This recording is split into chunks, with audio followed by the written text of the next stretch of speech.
오늘 주님께서 우리에게 주시는 말씀은 마태복음 2장 1절부터 18절까지 말씀입니다. 조금 길지만은 교독해서 읽도록 하겠습니다. 1절 제가 읽습니다. 헤롯 왕 때에 예수께서 유대 베들레헴에서 나심에 동방으로부터 박사들이 예루살렘에 이르러 말하되 유대인의 왕으로 나시니가 어디 계시냐? 우리가 동방에서 그의 별을 보고 그에게 경배하러 왔노라 하니 헤롯 왕과 온 예루살렘이 듣고 소동한지라. 왕이 모든 대제사장과 백성의 서기관들을 모아 그리스도가 어디서 나겠느냐 물으니 이르되 유대 베들레헴이오니 이는 선지자로 이렇게 기록된 바 또 유대 땅 베들레헴아 너는 유대 고을 중에서 가장 작지 아니하도다. 내게서 한 다스리는 자가 나와서 내 백성 이스라엘의 목자가 되리라 하였음이니이다. 이에 헤롯이 가만히 박사들을 불러 별이 나타난 때를 자세히 묻고 베들레헴으로 보내며 이르되 가서 아기에 대하여 자세히 알아보고 찾거든 내게 고하여 나도 가서 그에게 경배하게 하라. 박사들이 왕의 말을 듣고 갈새 동방에서 보던 그 별이 문득 앞서 인도하여 가다가 아기 있는 곳 위에 머물러 서 있는지라. 그들이 별을 보고 매우 크게 기뻐하더라. 집에 들어가 아기와 그의 어머니 마리아가 함께 있는 것을 보고 엎드려 아기께 경배하고 보배합을 열어 황금과 유향과 몰약을 예물로 드리니라.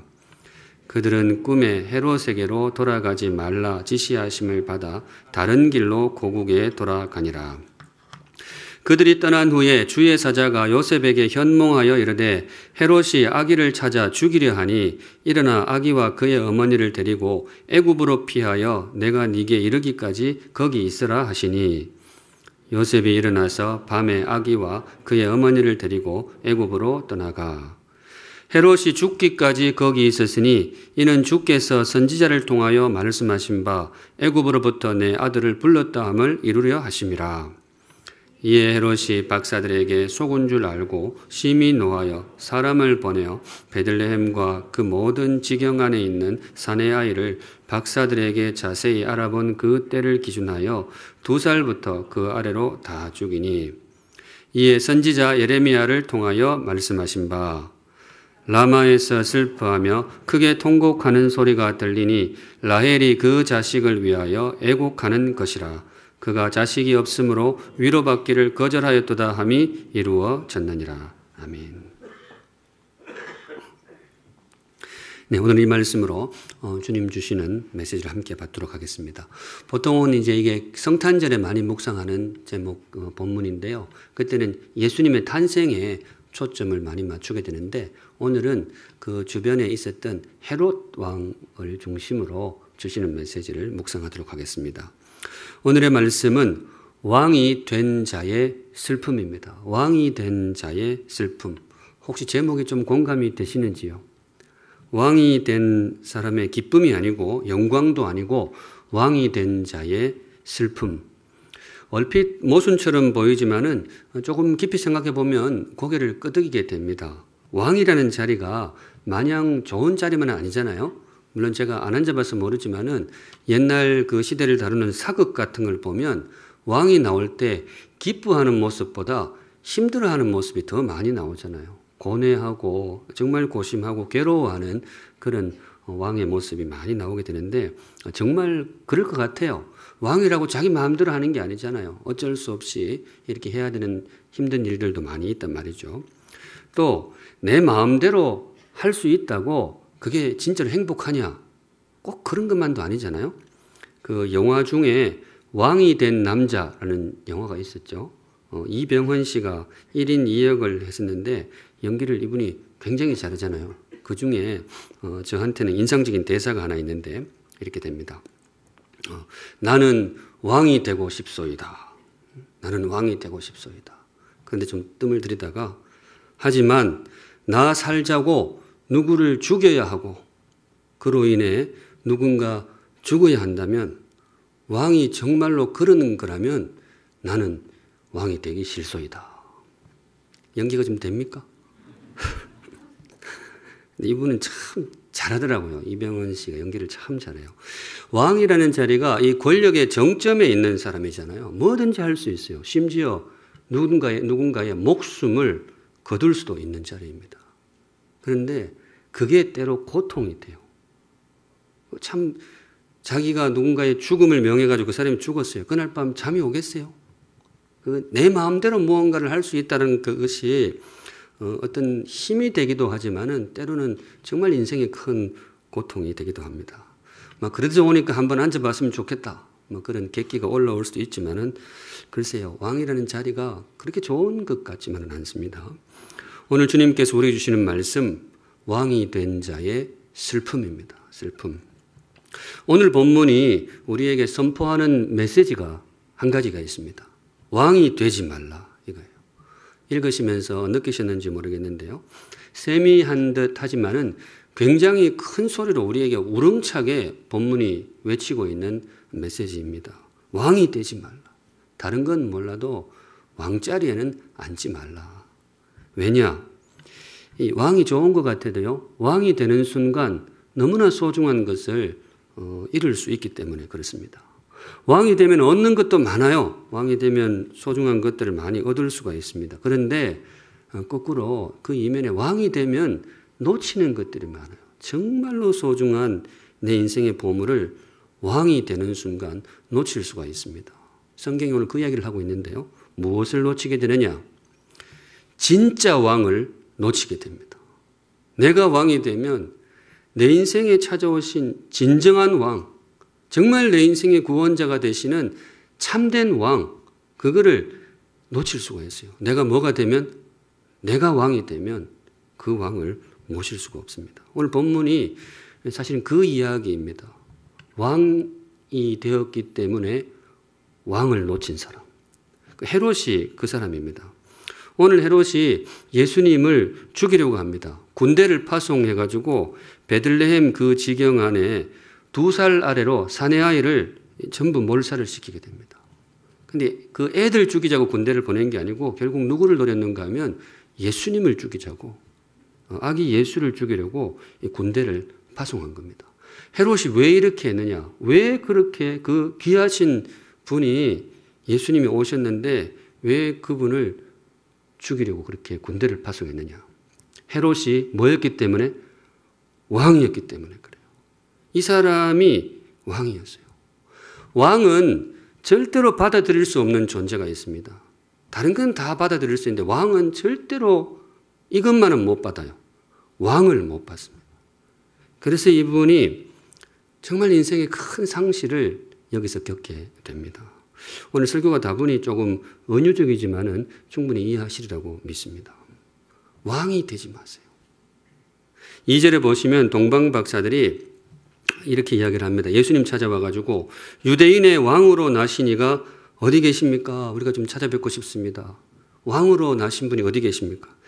이 대목에서 바로 이 헤롯이 칼을 뽑아요. 내가 왕인데 또 무슨 왕이 왔단 말이냐. 헤롯에 대해서 조금 아시면 더 이해가 되는데요. 이분이 그야말로 입지전적인 인물입니다. 정말 대단한 사람이에요. 원래 헤롯은 정통 유대인이 아닙니다. 혈통이 유대인이 아니고 에돔 사람입니다. 에서의 후손, 이방인이에요. 그런데 이 사람이 그 출신이 좋지 않으면서도 왕이 된 거예요. 유대인의 왕자리에 오른 겁니다. 수많은 위기를 극복하고 정말 끈기 있게 살아남고 한 단계 한 단계 정말 지독하게 올라온 거예요. 하나 올라와가지고 결국 지존의 자리에, 왕의 자리에 오른 겁니다. 이 사람 정말 대단한 사람이에요. 그리고 사실 역사적으로도 사실 업적들을 많이 남긴 사람입니다. 그 예수님 외에 지나가시다가 저 성전을 헐면 사흘 만에 지으리라 엄청나게 짓고 있던 성전이 있잖아요. 그거 이 사람이 지은 거예요. 세상 역사적으로는 이 사람이 굉장히 큰 업적을 많이 남겼어요. 그런데 성경은 그런 쪽에는 별로 관심을 안 기울이죠. 지난주에 묵상했잖아요. 의미 없는 역사였어요. 그런데 여하튼 이 사람이 그렇게 올라가가지고 지존의 자리에 올랐는데 정말 대단한 일을 이루었는데 안타깝게도, 너무나 안타깝게도 바로 그것 때문에 인생의 최고의 보물을 놓칩니다. 눈앞에서 이 자신을 위해 이 땅에 오신 구원자를 눈앞에서 놓쳐요. 심지어 그 구원자를 향해서 칼을 휘두르는 절대로 씻을 수 없는 그런 죄를 이 사람이 저지르게 됩니다. 왜 그런 엄청난 죄를 저지르게 되었느냐? 이유가 뭐라고요? 이 사람이 뭐였기 때문에? 왕이었기 때문에. 여기까지 하고 우리 사랑하는 샘물 성도 여러분, 주님의 이름으로 권면드립니다. 다른 건 몰라도 왕은 되지 마세요. 예. 왕은 되지 마세요. 죄인도 좋고 부족한 인생도 괜찮아요. 그런데 왕은 되지 마세요. 우리가 절대로 앉아서는 안 되는 자리, 왕의 자리. 그렇다면 우리는 뭐가 되어야 되겠는가? 그렇다면 우리는 성도로서 어떤 자리에서 어떤 삶을 살아야 되겠는가? 이 시간 우리 인생이 추구해야 할 참된 행복의 자리, 정말로 존귀한 자리를 함께 묵상하려고 합니다. 묵상하실 때에 왕보다 더 행복한 인생이 되시고 왕보다 더 존귀한 인생이 되시기를 우리 주님의 이름으로 축복합니다. 그런 자리가 있을까요? 왕보다 더 행복하고 존귀한 자리. 우선 첫째, 예배자입니다. 예배자. 왕보다 더 행복한 자리는 예배자의 자리다. 이거 혹시 공감이 되시는지요? 네, 그렇잖아요. 다른 말로 엎드릴 대상이 있는 행복. 인생에 참 신비가 묘해서 이게 진짜 행복이 여기 있어요. 다른 사람이 나에게 엎드리는 것도 나름 괜찮지만은 돌아서서 내가 진심으로 어떤 분 앞에 엎드리고 경배할 수 있는 그 대상을 모신 행복. 이 예배자의 행복. 이 귀한 행복이 저와 여러분에게 임하시기를 우리 주님의 이름으로 축복합니다. 아멘. 보통은 딴 사람이 내 앞에 엎드려야 좋다고 생각을 해요. 그러니까 다들 왕이 되고 싶어 하잖아요. 왕이 되면 엎드리잖아요. 제가 보니까 태국이 제일 심한 것 같더라고요. 우리나라는 왕이 되어도 보통 이제 손 이렇게 모으고 고개 숙이고 하면 끝인데 태국은 안 그렇대요. 그 왕 앞에 나가려면 어떻게 해야 돼요? 완전히 이 낮은 포복으로 그냥 배 깔고 거의 기어서 이렇게 나가야 되더란 말이죠. 그러면 사람들이 내 앞에서 그렇게 기어 나오면 행복할까요?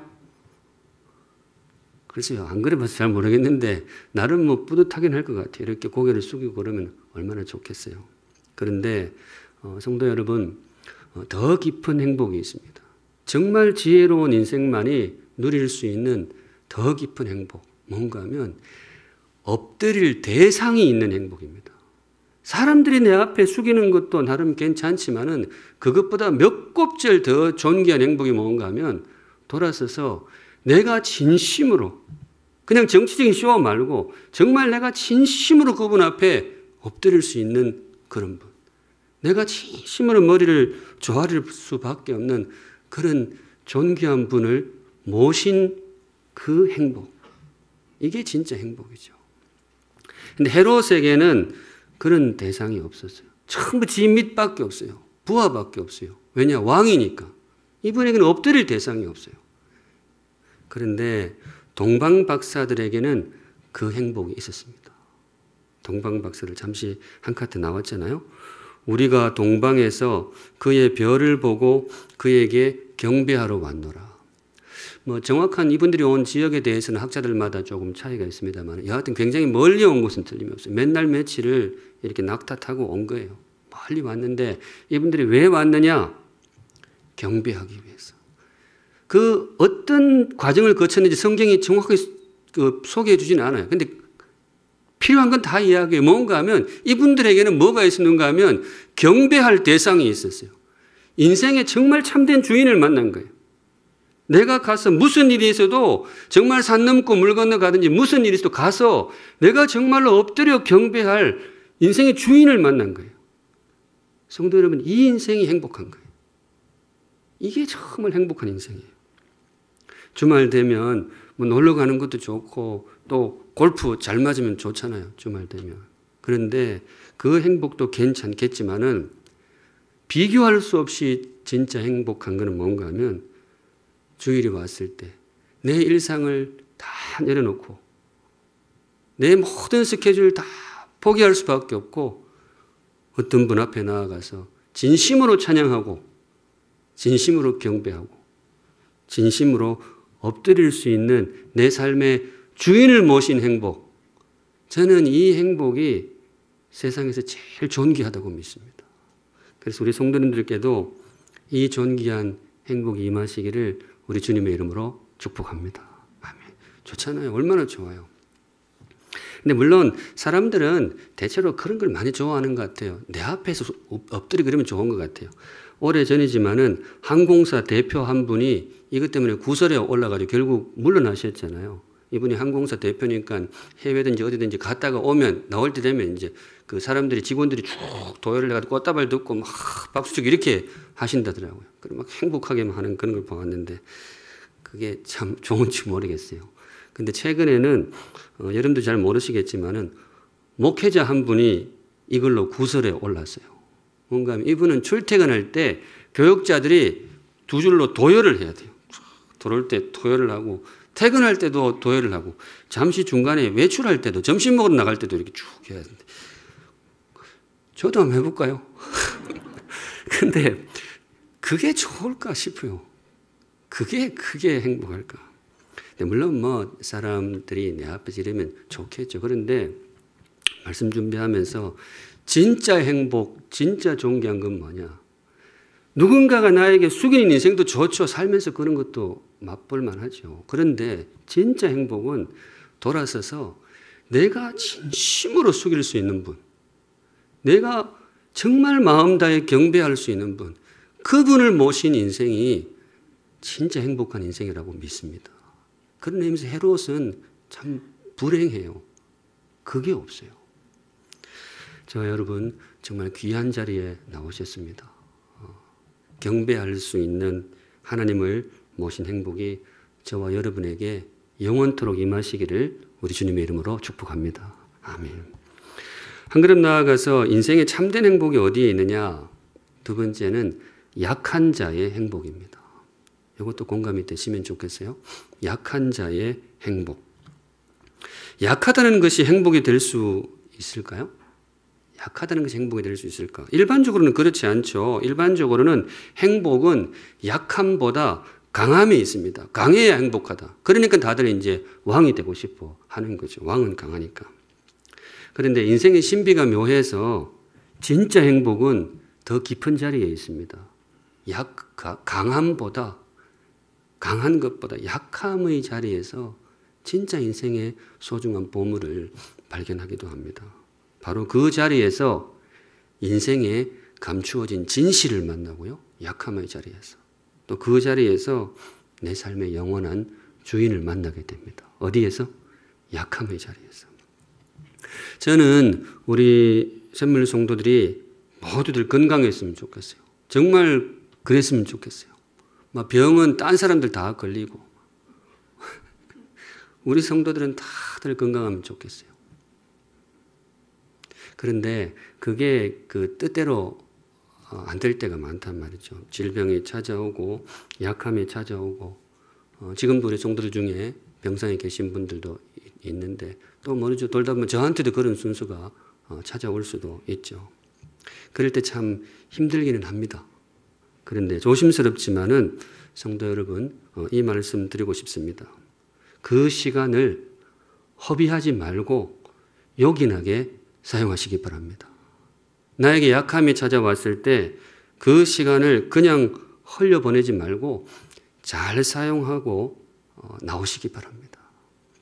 잘 사용하면 그 시간이 정말 우리 인생의 소중한 시간이 될 수 있습니다. 약함의 자리는 진실의 자리입니다. 깨달음의 자리. 진실이 드러나고 그 삶의 소중한 진실을 내가 깨닫는 자리, 그게 바로 약함의 자리입니다. 무슨 진실을 깨닫느냐? 인생이 약하다는 진실입니다. 인생이 약해요. 우리 인생이 강한 듯 보여도 우리 인생은 참 약합니다. 옛날에 어떤 철학자가 너 자신을 알라 뭐 그렇게 말을 했다는데 우리 자신을 알아야죠. 근데 우리 자신을 알아가는 데 있어서 빠질 수 없는 게 뭔가 하면 우리가 뭐예요? 약해요. 인생이 다 약합니다. 그런데 평소에는 이걸 잘 몰라요. 인생이 대단한 줄 알아요.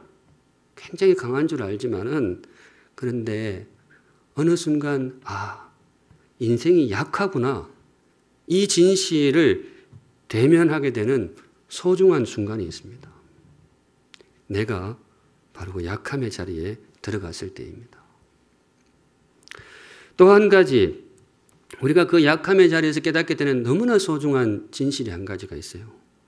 인생은 주님이 필요하다. 이 진실이에요. 인생은 혼자서 충분한 존재가 아닙니다. 인생은 내가 의지할 주님이 필요해요. 내가 기댈 그런 보호자가 필요해요. 근데 평소에는 이걸 잘 몰라요. 그냥 나 혼자 다 되는 줄 알아요.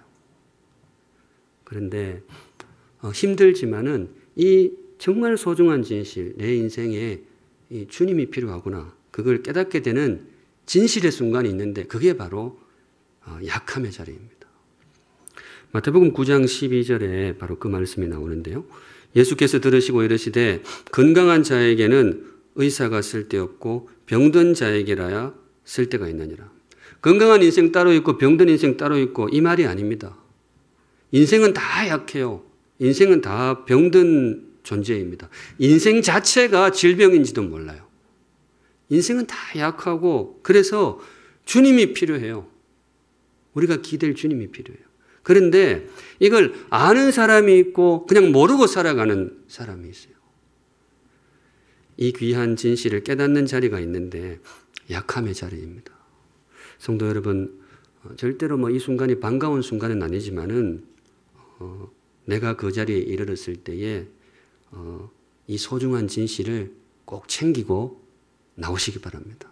속히 나오시기 바라는데 나오시기 전에 이 진실을 꼭 챙기고 나오세요. 아, 인생이 약하구나. 인생이 주님이 필요하구나. 그리고 감사한 것은 이 약함의 자리는 만남의 자리가 됩니다. 약함의 자리가 진실의 순간도 되지만은요, 만남의 자리가 됩니다. 우리 인생의 주인이신 우리 하나님, 우리 인생이 꼭 만나야 할 우리 하나님, 이 하나님을 어디서 만나느냐? 많은 분들이 여기서 만나요. 약함의 자리에서. 그래서 사실 가끔은 이 자리가 참 소중해요. 여러분, 세상에서 하나님과 가장 가까운 자리가 어디일까? 우리 다 하나님께 가까이 나아가고 싶은데 우리 하나님께 제일 가까운 자리가 어디일까? 에베레스트에 올라가면 제일 가까울까? 아니면 예배의 자리에 나오면 제일 가까울까? 다 의미가 있을 겁니다. 하나님과 가까워요. 그런데 정말로 가까운 자리가 있는데 약함의 자리입니다. 나의 약함이 드러날 때, 나에게 약함이 임한 듯이 보일 때, 바로 그 순간이 사실은 하나님과 제일 가까운 자리입니다. 우리 사랑하는 샘물 성도 여러분, 특별히 약함의 자리에 계신 성도 여러분, 하나님을 꼭 만나시기 바랍니다. 그 자리에서 꼭 하나님 만나시기 바랍니다. 하나님을 부르시기 바랍니다. 그 자리에서. 그런데 너무 큰 소리 안 내도 됩니다. 그 자리는 워낙 주님과 가까운 자리이기 때문에 그냥 조곤조곤 작은 소리로 이야기해도 다 들립니다. 왜냐하면 세상에서 제일 하나님과 가까운 자리가 바로 그 자리입니다.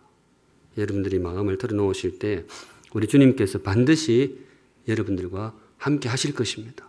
네, 그분 꼭 만나시고 거기서 나오시기 바랍니다. 아까 예배 전에 이 찬양 부르셨죠. 너희는 여호와를 만날 만할 때에 찾으라. 가까이 계실 때에 그를 부르라. 이사야 55장에 나오는 말씀인데 아까 곡이 이게 대학 시절 제 친구가 지은 곡이에요. 지금은 그 일산에서 굉장히 유명한 의사가 되어 있더라고요. 의사가 되어 있는데 그 대학 시절에 보니까 재주가 여러 쪽에 있어가지고 곡도 되게 잘 썼어요. 이 곡이 참 좋아요. 너희는 여호와를 만날 만할 때 찾으라. 가까이 계실 때에 그를 부르라. 곡이 좋지 않습니까? 네, 참 좋아요. 근데 이제 이사야 말씀은 이 약함이 뭔가 하면요. 우리 육신의 약함보다 우리의 허물, 우리의 죄악, 이런 것들을 이야기를 해요. 사람의 약함이라는 것이 육신의 약함도 있지만은 그런 허물의 약함도 있잖아요. 그런 게 드러나는 순간이 있어요. 힘들죠. 육신의 약함도 힘들지만은 나의 허물이 노출이 될 때 참 힘이 듭니다. 그런데 힘들지만은 역설적으로 그 순간이 우리 삶에 정말 소중한 시간이 될 수 있습니다. 삶의 진실을 대면하는 거예요. 아, 내가 약하구나. 삶의 진실을 대면하고요. 거기서 영원한 하나님을 만날 수 있습니다. 이 자리가 제일 가까운 자리입니다. 우리 그런 의미에서 우리 사랑하는 우리 샘물 성도 여러분, 특별히 약함의 자리에 계신 성도 여러분, 그 자리에서 주님을 꼭 만나시기 바랍니다.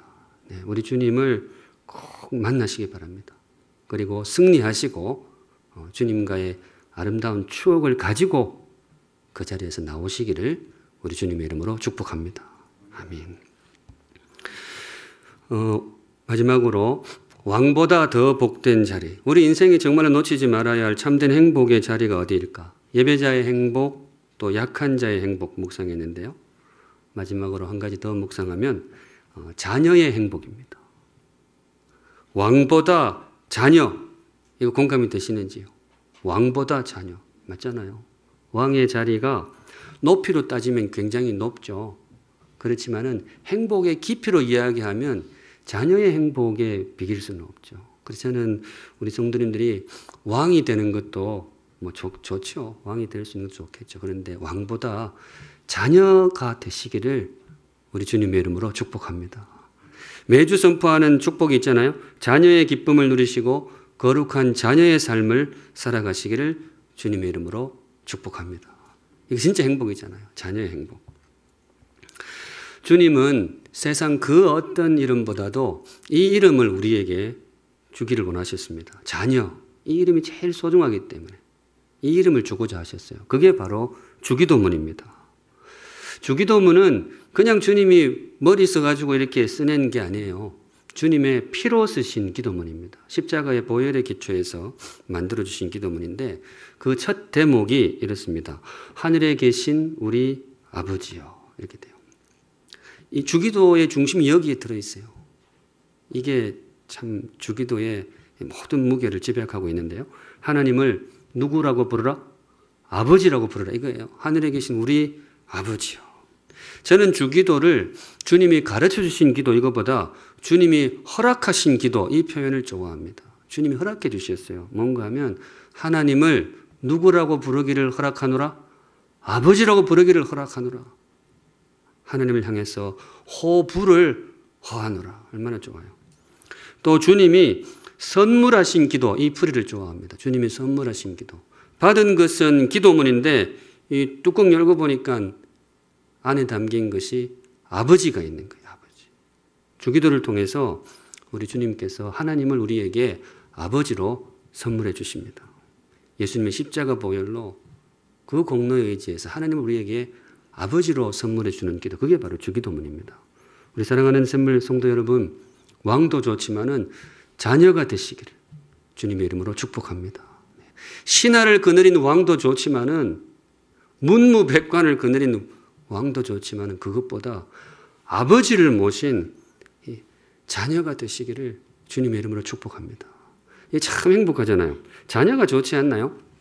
지난주에 애들하고 이제 아이하고 와이프하고 밥을 먹고 있는데 김밥을 이렇게 싸먹고 있었어요. 와이프가 싸고 옆에 애도 싸고 그렇게 했는데 밥 먹다가 애가 저보고 그래요. 아빠, 저 코로나면 뭐라 할 거예요? 저 코로나면 뭐라 할 거예요? 이게 무슨 상황인가 하면 이 김밥을 미리 싸놓고 먹는 게 아니고 이렇게 잘라가지고 이것저것 담아가지고 이렇게 즉석으로 해서 먹는 게 있잖아요. 저는 막 좀 있고 와이프하고 애하고 둘이 싸고 있었는데 와이프 싸는 거 주는 거 하나 먹고 이렇게 있는데 제가 그날 배가 고파가지고 빨리 먹었는데 이 속도가 못 따라오는 거예요. 근데 애가 사서 먹는데 애가 반쯤 먹고 있는 거를 그래도 제가 좀 안쓰러웠더니 와이프가 애 입에 있는 걸 빼가지고 제 입에다가 넣어줬어요. 그러니까 지 입에 들어갔던 게 제 입에 들어왔는데 그때 마침 애가 목이 좀 칼칼했나 봐요. 그리고 혹시나 싶어가지고 얘가 순간 아빠 저 코로나면 뭐라 할 거예요? 제가 뭐라고 할까요? 근데 우리 애들은 이걸 알아야 되는데 우리 애들은 참 행복한 애들이에요. 저같이 참 따뜻한 아버지를 제가 지가 코로나면 지 걱정이지 내가 지를 걱정하지 지금 내가 그게 생각이 되겠냐고요. 그래도 저도 아무리 못나도 부모인데 지가 혹시 어떻게 될까 그게 뭐 걱정이지. 나야 뭐 그렇잖아요. 그렇지 않습니까? 그래 돌아보면 저같이 부족한 사람도 부모니까 자녀를 향해서 그런 마음을 품고 사는데 저 같은 부족한 사람이 아니고 지극히 거룩하신 하나님을 뭐예요? 아버지로 모신 인생 얼마나 좋아요. 성도 여러분, 그러니까 왕보다 하나님의 자녀가 되시기를 주님의 이름으로 축복합니다. 네, 그 자리가 100배 나아요. 문무백관 있으면 뭐예요?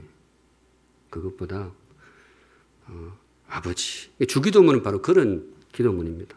하나님이 너의 아버지가 되시느니라. 다윗이 그렇게 살았습니다. 다윗이라는 사람이 참 훌륭하잖아요. 이분의 삶이 정말로 귀한 게 뭔가 하면요. 왕의 자리에 앉아가지고 왕으로 살지 않고 양으로 산 사람입니다. 이 사람이 정말 귀해요. 왕이 되었는데 왕으로 살지 않고 양으로 살았어요. 그게 시편 23편이잖아요. 여호와는 나의 목자시니 내게 부족함이 없으리로다. 참 귀한 분이에요. 왕이 되었지만은 목자를 모신 양으로 산 사람. 그래서 이 사람이 정말 귀한 거죠. 근데 시편 23편도 좋지만은 제가 너무나 사랑하는 시편 131편.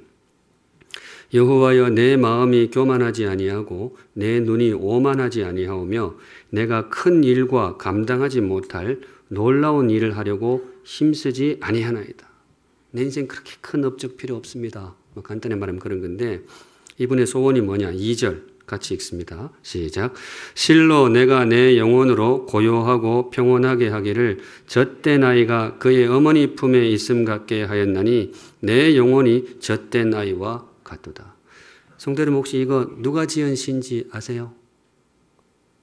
이거 다윗입니다. 정말 놀라운 사람이에요. 이분은 왕복을 입고도 자녀로 산 사람입니다. 심지어 그 어머니 품에 안긴 것 같은 그런 자녀로 산 왕이 바로 다윗입니다. 그 정말 이분이 귀한 거예요. 정말 훌륭한 왕이었잖아요. 그런데 이분의 아이덴티티는 왕이 아니에요. 하나님 품에 안긴 자녀로 살았습니다. 이분이 인생을 아는 거죠. 저는 우리 성도님들에게 왕의 영광도 좋지만은 이 자녀의 행복에 임하시기를 우리 주님의 이름으로 축복합니다. 네. 자녀만이 드릴 수 있는 기도문 하나 제가 소개해 드립니다. 다른 사람은 못해요. 자녀들만이 할 수 있는 기도입니다. 복잡하진 않은데요. 어떻게 기도하는가 하면 아버지 또 그 다음에 뭘까요? 아버지 이래요. 그 예전에 이제 시골에 그 신앙생활할 때 보니까 특별히 할머니 권사님들은 주로 기도가 이래요. 와가지고 아버지 이런 건 100번 하고 가더라고. 아버지. 제 친구 옛날에 주먹 쥐고 기숙사 옥상에 올라가가지고 예수 이랬다 그러는데 이분들은 안 그렇죠. 아버지. 근데 참 이 기도가 좋아요. 이 아버지 말 속에 기쁨도 있고 아버지 이 말 속에 회개도 있어요. 회개도 있고 아버지 이 말 속에 위로도 있고 받아들여짐도 있고 모든 아픔을 이렇게 지워주는 따뜻함도 있고 그 어떤 신앙 고백보다 정말 뜨거운 고백이죠. 아버지. 이 기도가 저와 여러분에게 임하시기를 우리 주님의 이름으로 축복합니다. 아멘. 말씀 정리합니다. 오늘 주신 말씀 왕이 된 자의 슬픔. 저는 우리 성도들이 행복했으면 좋겠어요. 영광스럽고 반짝반짝 빛나는 인생도 좋은데 뭐 그것도 좋지만 그것보다 우리 샘물 성도들은 다 행복한 인생이 되었으면 좋겠습니다. 그래서 오늘 그 자리로 여러분을 초대합니다. 예배자의 행복, 또 약한 자의 깊은 행복, 무엇보다 아버지를 모신 자녀의 행복, 이 귀한 행복이 저와 여러분에게 영원토록 임하시기를 우리 주님의 이름으로 축복합니다. 아멘. 함께 찬양하겠습니다. 아까 그 찬양입니다. 너희는 여호와를 만날 만할 때에 찾으라. 가사도 좋고요. 곡도 참 좋습니다. 이참에 한번 마음에 새기시면 좋겠습니다. 거룩하신 하나님 아버지, 주일 예배 드리면서 우리 인생이 참 행복한 인생이라는 것을 다시 한번 깨닫습니다.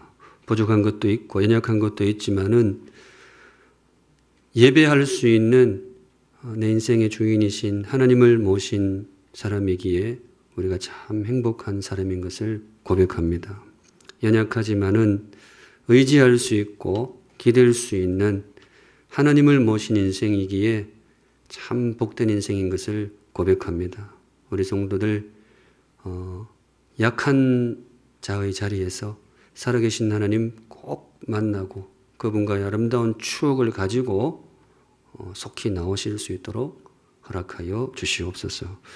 거룩하신 하나님, 하나님을 아버지라 부를 수 있는 우리 인생이 참 복된 인생인 것을 고백합니다.